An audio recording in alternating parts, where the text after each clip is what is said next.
Good morning, friends. How are you all? Today we are going to see our new poem number one, The River, written by C.A. Bose. વિદ્યાર્થી મિત્રો, આજે આપણે નવમા ધોરણની પહેલી કવિતા જેનું શીર્ષક છે નદી, રિવર, જેના રચયિતા C.A. બોઝ છે. હવે આ કવિતાની વાત કરીએ તો રિવર એટલે કે નદી જે ઉપરવાસમાંથી જે નદીનો પ્રવાહ ઝરણા રૂપે વહે છે અને એ એક જગ્યાએ એકઠું થાય છે ત્યારે એ નદીનું સ્વરૂપ લે છે. અહીંયા C.A. બોઝ આપણને 4 સ્ટાન્જાની અંદર આ કવિતા સમજાવવામાં આવી છે અને દરેક સ્ટાન્જા એ માનવીની 4 અવસ્થાનું એક ઉદાહરણરૂપ છે. એટલે કે માનવની અંદર જે 4 અવસ્થા જોવા મળે છે એ 4 અવસ્થાનું વર્ણન અહીંયા કરવામાં આવ્યું છે. આપણે કવિતાની શરૂઆત કરીએ તે પહેલા એનું રિસાઇટેશન કરીએ. એટલે કે કવિતાની અંદર જે ડિફિકલ્ટ વર્ડ છે એની પહેલા ચર્ચા કરીશું, ત્યારબાદ કવિતાનું ગાન કરીશું અને પછી એનું એક્સપ્લેનેશન કરવામાં આવશે. તમે પણ તમારી નોટબુકની અંદર પેન્સિલથી તો આ ટેક્સ્ટ બુકની અંદર પેન્સિલથી એ શબ્દો અંડરલાઈન કરી લેજો અને એનો અર્થ બરાબર ધ્યાન રાખજો. ખાસ કરીને એનું ઉચ્ચારણ, કારણ કે કવિતાનું જ્યારે રિસાઇટેશન કરવામાં આવશે ત્યારે એનો ઉચ્ચાર આપણને ખ્યાલ હોવો જોઈએ. માટે એના સ્પેલિંગ એ બોર્ડ પર લખેલા છે. હું એકવાર બોલી દઉં છું. પહેલો શબ્દ છે સ્પાર્કલ. સ્પાર્કલ એટલે કે ચમક. ત્યારબાદ પેબલ. પેબલ એટલે કે કાંકરો. ફોલિએજ. ફોલિએજ મીન્સ પાંદડા. To glance. ગ્લાન્સ એટલે કે જોવું. ટુ સ્વેર ઉછળવું, વધવું અથવા મોટું થવું, વિસ્તાર થવો. ટુ બ્રો ખડખડ વહેવું. ટુ લીપ કૂદવું. બેંક એટલે કે કિનારો, કાંઠો. ટુ સ્વેર એટલે ઝડપથી પસાર થવું. ઇમ્પેટ્યુઅસ. ઇમ્પેટ્યુઅસ એટલે કે વિચાર્યા વગર વર્તન કરવું અથવા અવિચારીપણે વર્તન કરવું અથવા ઉન્મત્ત. ત્યારબાદ શબ્દ છે રાઉન્ડ. એ કવિતાના છેલ્લા ભાગમાં આવે છે. રાઉન્ડ એટલે પૂર્ણ કરવું. બ્રીમિંગ.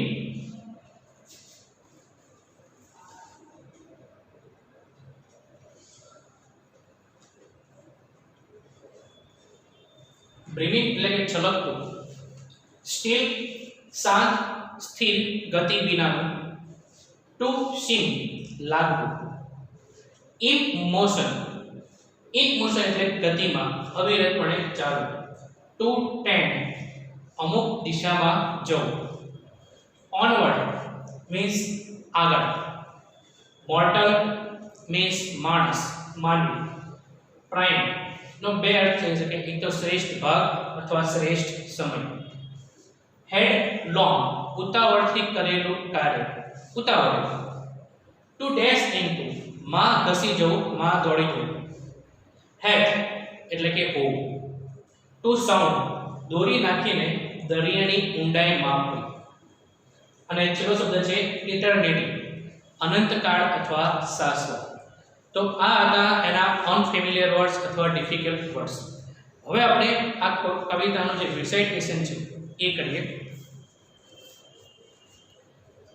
River, river, little river, bright you sparkle on your way.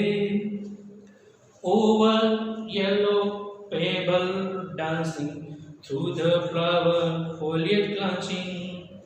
Like a child at play, like a child at play, like a child at play. Oh river, river, river, swelling river, on you rush through rough and smooth. Louder, faster, rolling, leaping over rocks by rosebank sweeping. Like an impetuous youth, like an impetuous youth, like an impetuous youth. Oh river, River, river, brimming river, broad and deep and still as time, seeming still yet still in motion, tending onward to the ocean. Just like mortal prime, just like mortal prime, just like mortal prime, oh river. River, river, headlong river, down you dash into the sea. See that line had never sounded, see that sail had never rounded. Like eternity, like eternity, like eternity, oh river. I go to recitation. હવે કવિતા આપણે જોઈએ. પહેલો જે stanza છે એમાં માનવીની જે ચાર અવસ્થાની વાત કરી એમાં પહેલી અવસ્થા ચંચળ બાળક.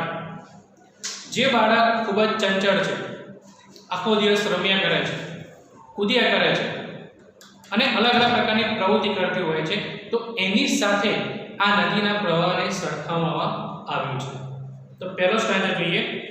river river little river, નદી નદી નાનકડી નદી, bright you sparkle on your way.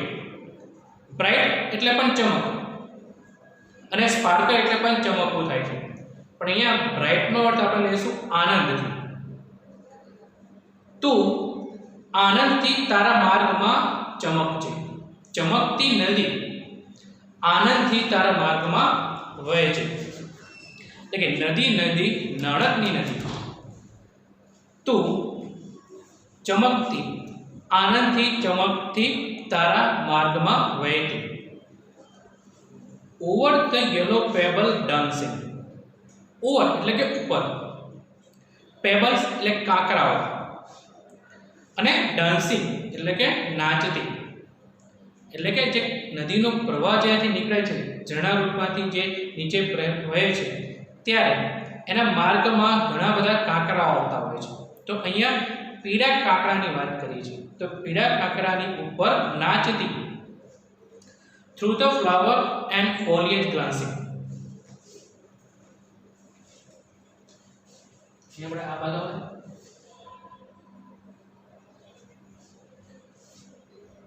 હવે માની લો કે એ નદી કોઈ પહાડોમાંથી વહેતી આવે છે.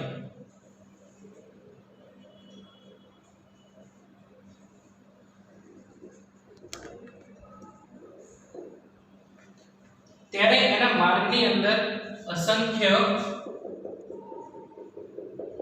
જે કાંકરા હોય છે, પેબલ્સ, એ પેબલ્સમાંથી પસાર થાય છે અને એના રસ્તામાં આગળ કેટલાક ફૂલો અને ફોલિયેજ ગ્લાન્સિંગ. ફોલિયેજ એટલે કે પાંદડા, ફૂલો અને પાંદડામાંથી ગ્લાન્સિંગ નજર કરતી, જોતી.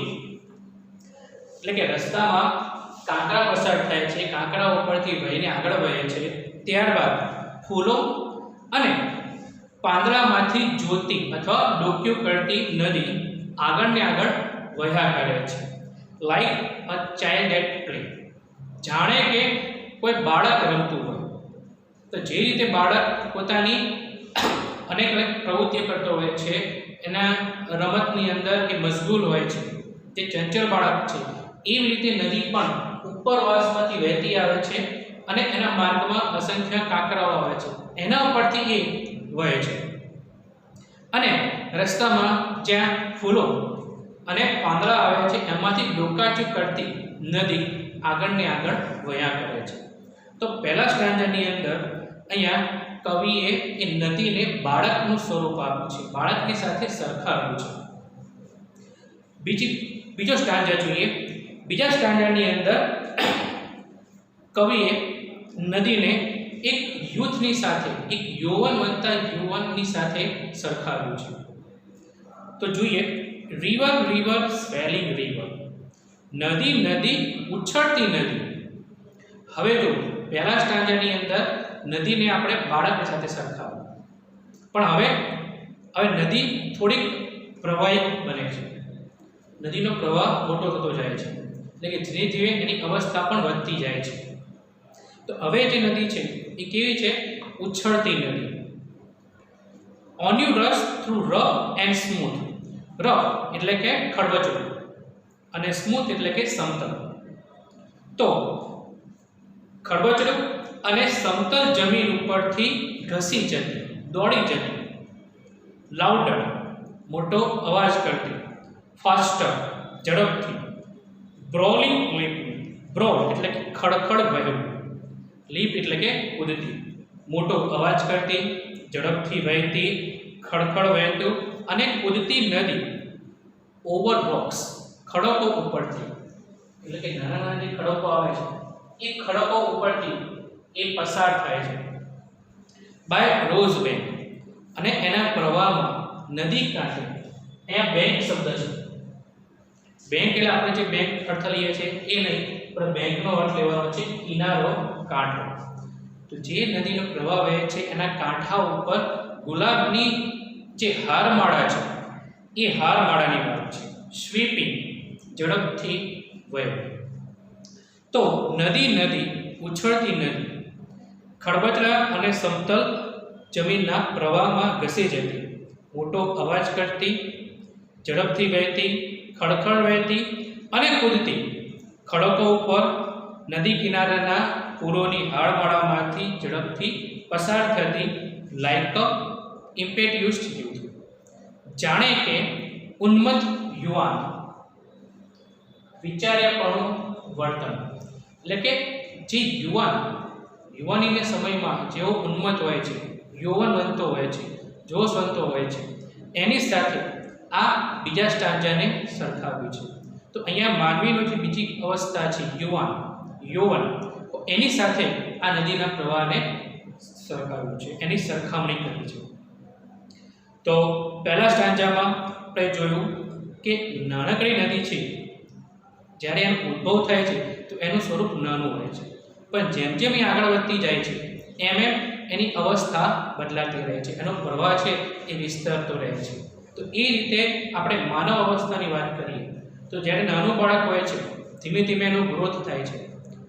બાળકમાંથી તે યુવાન બને છે, યુવાનમાંથી એ મિડલ એજ મેન બને છે અને છેલ્લે વૃદ્ધ બનતો જાય છે. તો એ રીતે સ્ટેપ બાય સ્ટેપ આ કવિતાનું પણ સ્વરૂપ, આ નદીનું પણ સ્વરૂપ શું થાય છે? બદલાતું રહે છે. ત્રીજો સ્ટાન્જા લઈએ. River river brimming river. હવે નદી ઉછળતી નદી, બ્રીમિંગ રિવર છલકાતી નદી. હવે બીજા સ્ટાન્જામાં ઉછળતી નદીની વાત થઈ છે. જ્યારે એનો પ્રવાહ વધે છે તો પાણીના પ્રવાહને કારણે એ ઉછળ્યા કરે છે. હવે છલકાતી, ઉભરાતી, કારણ કે હવે એનો પ્રવાહ કેવો થતો જાય છે? વધતો ગયો છે. તો જ્યારે ઉપરથી નીકળે છે ત્યારે એનો પ્રવાહ કેવો હોય છે? સાંકડો હોય છે, પણ હવે ધીમે ધીમે એ વધતી ગઈ છે અને પાણીના પ્રવાહના કારણે એ ઉછળ્યા કરે છે. Broad and deep and steel as time. Broad વિશાળ, ડીપ એટલે કે ઊંડી, એન્ડ સ્ટીલ એઝ ટાઈમ પહોળી છે, ઊંડી છે, અને સ્ટીલ એટલે કે શાંત, સ્થિર, અવાજ કર્યા વગર સ્થિર. એઝ ટાઈમ જેમ સમય સ્થિર હોય છે તો એ રીતે અહીંયા નદી પણ કેવી છે? શાંત બની રહી છે.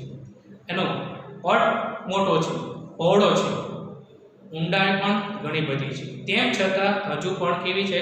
શાંત છે. કારણ કે શાંત એટલે હોય છે, આપણે કહીએ છીએ કે શાંત પાણી ઘણા ઊંડા હોય છે. તો એ રીતે અહીંયા છલકતી નદી વિશાળ અને ઊંડી છે અને તેમ છતાં કેવી છે? સ્થિર છે, શાંત છે. seeming still yet still in motion. seeming still ઉપરથી આપણને કેવું લાગે છે? શાંત લાગે છે. seeming દેખાવ, હજુ પણ તે શાંત દેખાય છે, પણ તેમ છતાં still in motion ગતિમાં છે. ઉપરથી આપણને શાંત લાગે છે પણ નીચેથી એ ગતિમાં જ હોય છે. એટલે કે શાંત દેખાતી નદી એ હંમેશા અવિરતપણે ગતિમય હોય છે. Tending onward to the ocean. Tending એટલે કે અમુક દિશામાં જવું. નદી જે ઝરણા સ્વરૂપે વહેતી હોય છે, ધીમે ધીમે એ મોટું સ્વરૂપ લે છે અને દરિયા તરફ એ વળી જાય છે. અને આગળ જે વિશાળ દરિયો હોય છે એ દરિયામાં આ નદી શું થાય છે? ભેગી થઈ જાય છે. તો ઓનવર્ડ એટલે આગળ, દરિયા તરફ, દરિયા આગળ તે અમુક દિશામાં ખસતી જાય છે, દોડી જાય છે. Just like mortal prime. Mortal prime એટલે કે માણસનો શ્રેષ્ઠ સમય. જેમ કે માણસનો શ્રેષ્ઠ સમય હોય એ રીતે નદી આગળ જતા દરિયાને વળી જાય છે. તો અહીંયા મોર્ટલ પ્રાઇમ એક એજેડ મેનની વાત કરી છે, અજેડ વયનો વ્યક્તિ. આ આપણી ત્રીજી અવસ્થા છે. છેલ્લો સ્ટાન્જા, રિવર રિવર હેડલોંગ રિવર. નદી નદી ઉતાવળી નદી. હવે ચોથો જે સ્ટેજ છે એમાં નદી ઉતાવળી એટલે કે ઉતાવળાપણાની સાથે સરખામણી કરી છે. એટલે કે નદી નદી ઉતાવળી નદી. Down you dash into the sea. Dash માં ઘસી જવું. ડાઉન યુ ડેશ એટલે કે તું દરિયામાં ઘસી જતી. Sea that line had never sounded. Had એટલે કે હો, સાઉન્ડેડ દોરી નાખીને દરિયાને માપવી. એટલે કે દરિયો જે છે એ કેવો છે? અમાપ છે, એનું માપ કાઢી શકાતું નથી. એટલે કે દરિયો કે જે અમાપ હોય છે. C that cell. સેલ એટલે કે મુસાફરી કરી, વહાણ વટી જે મુસાફરી કરવામાં આવે છે એને સેલ કહેવામાં આવે છે. હેડ નેવર રાઉન્ડેડ કે એની જે મુસાફરી છે, દરિયાની મુસાફરી, એ ક્યારે પૂર્ણ થતી નથી, ક્યારે એનો અંત આવતો નથી. એ સતત ને સતત ચાલ્યા જ કરે છે. લાઈક એટર્નિટી એટલે કે અનંત, શાશ્વત. જેમ અનંત અને શાશ્વત સમયની જેમ દરિયો પણ કેવો હોય છે? અપૂર્ણ હોય છે, એને ક્યારે માપી શકાતો નથી. અને એની જે ગતિ છે એ કેવી છે? અવિરત છે. એટલે આપણે જોઈએ છીએ કે દરિયો ખૂબ જ વિશાળ છે, એનો અંત ક્યારે આવતો નથી અને એની ઊંડાઈ પણ આપણે માપી શકતા નથી. તો આ રીતે C.A. બોઝ જે પોએટ છે આ કવિતામાં, એમણે અહીંયા નદીના રૂપમાં, નદીના એટલે માનવીના 4 અવસ્થાઓનું વર્ણન કરવામાં આવ્યું છે. સરસ મજાનું વર્ણન કર્યું છે. પહેલા સ્ટાન્જામાં નાના બાળકની વાત કરી છે, ચંચળ બાળક જે હંમેશા કૂદ્યા કરે છે, રમ્યા કરે છે, એવું બાળક. બીજા સ્ટાન્જામાં જે શક્તિઓથી ભરપૂર એવો યુવાનની વાત કરી છે. ત્યારબાદ ત્રીજામાં જે એજેડ મેન છે, આધેડ વયનો વ્યક્તિ છે, એની સરખામણી ત્રીજા સ્ટાન્જામાં કરી છે. અને છેલ્લે છે ઇટર્નિટી, શાશ્વત, અનંત. તો આ રીતે નદી આપણી માનવની 4 અવસ્થા છે એની સાથે સરખાવવામાં આવી છે. હવે આપણે કોર્સની વાત કરીએ તો ગુજરાત સરકારની ગાઈડલાઈન પ્રમાણે જે અમુક ટકા 30% જેટલો કોર્સ કટ કરવાની વાત હતી, એમાં 9મા ધોરણમાં 1 થી 7 યુનિટ અને પહેલી 2 પોયમ એટલો જ આપણે પરીક્ષાલક્ષી અભ્યાસક્રમ છે. એ સિવાયના લેસન પણ આપણે ચલાવીશું, પણ 1 થી 7 જ આપણે તૈયાર કરવાના છે.